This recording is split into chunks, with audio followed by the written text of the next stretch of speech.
This podcast is called Introduction to Exponential Functions. We have been dealing so far with functions called polynomial functions. They would be like y equals x squared plus x. This would be like the function for a parabola. In this form of function, the variable is in the base of the exponential, and the exponent itself is a constant. In the exponential function, those roles get reversed. In the exponential function, the base is constant, it's the constant a, and the variable x is in the exponent. So it's kind of the reverse of the polynomial function. There are a couple of restrictions on the constant base of an exponential function. The constant base has to be a positive number, and it cannot be 1 because then you would have 1 to the x, which is 1. So that would actually be a constant function. Now the easiest of all of these exponential functions to deal with is 2 to the x because that's the simplest legal base and very easy to evaluate. I've made up a table of values here so we could graph y equals 2 to the x to get a good view of what an exponential function looks like. So if x was 3, 2 to the 3 would be 8. If x was 2, 2 to the 2 would be 4. 2 to the 1 would be 2, 2 to the 0 would be 1. Now if x is negative 1, you get 2 to the negative 1 for y. According to our algebra rules, that's 1 over 2 to the positive 1, so that would be 1/2. And so if I let x be negative 2, that would be 1 over 2 to the 2, so that would be 1/4, 1/8, etc. And when I graph those, if I go to 0, I get when x is 0, y is 1, so that would be that point right there. Now, this exponential function base 2 has a very interesting property. If you go to x equals 1, the size of y doubles. So when I go over to here, the 1 jumps up to 2. If I went over another unit to the right, that value would double, and it would jump to 4. And if I go over one more unit to x equals 3, that value would double. Each time I'm taking a step, it's doubling in height. As I go to the left, the opposite happens. It starts off here at 1. When I go to negative 1, it gets cut in half in height. As I go to negative 2, that gets cut in half. As I go to negative 3, that gets cut in half. So you can see that this function is getting closer and closer to the x-axis. Each time its distance is cut in half, but it never makes it to the x-axis. We call the x-axis an asymptote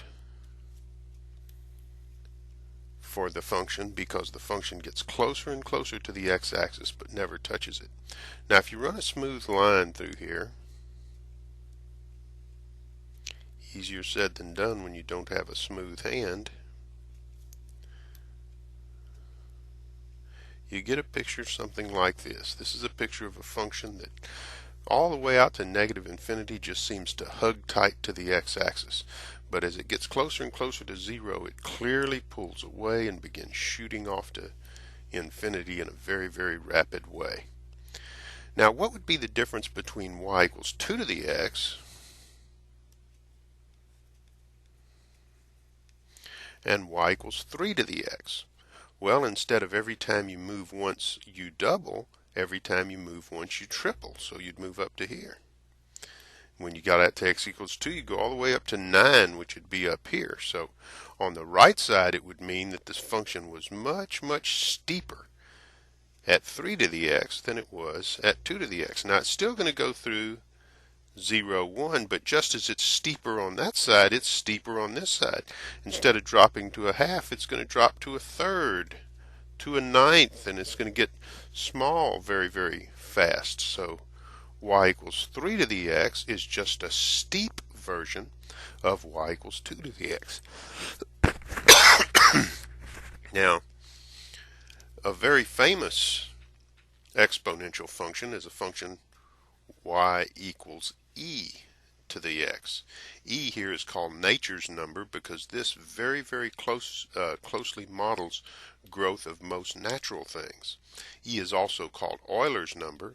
E is approximately 2.718, which is a little closer to 3 than it is to 2. So the graph of y equals e to the x would be between these two graphs, but it would be closer to the graph of y equals 3 to the x because e is closer to 3 than it is to 2.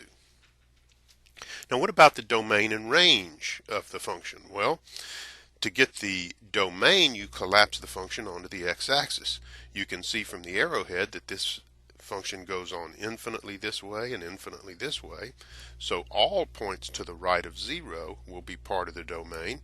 And when you move to this side, you can see all points to the left of 0 are. So the domain is negative infinity to infinity. All points are covered by y equals a to the x. But not the range. Now the range you get by collapsing onto the y-axis, and you can see that there are no values of the function below the y-axis, and we already mentioned that the function never touches 0. So the range would be 0 open to infinity. 0 would not even be part of the range. So the range starts above 0 and moves up in that manner. Now, how about transforming the functions? Well, we went through a whole series on transforming, and the transforming for exponential functions are the same as the transforms for any other function. Here I have a 3-transform equation. The first transform is a shift of 2 to the left. Now, what that does basically is it just moves your y-axis over to the left. So you're going to get the same curve. It's just going to be 2 to the left. The second transformation here is a negative on the 2 to the x, so that's a negative on the y, so it's going to reflect in the x. So you've got a function that's been moved over 2, and now instead of being above the axis, it'll simply be below the axis, like so. And then this next one lowers it 3, so that basically takes the y-axis, lowers it 3. We already moved the x-axis 2 over. So this function will just be like so. Same transformations you had under the old rules. Now just as you can go from the graph to the transform function, you can go from a transform function to the equation of the function. For example, if you look at this one, it looks like an exact reversal of this one. So that's a reflection in the y. So that function, this graph, would represent y equals, and if you want a reflection in the y, you put a negative on the x, so that would be 2 to the negative x. Well, what about this one? Well, this graph looks like a reflection in the x-axis of this graph. This graph had already reflected in the y with that negative.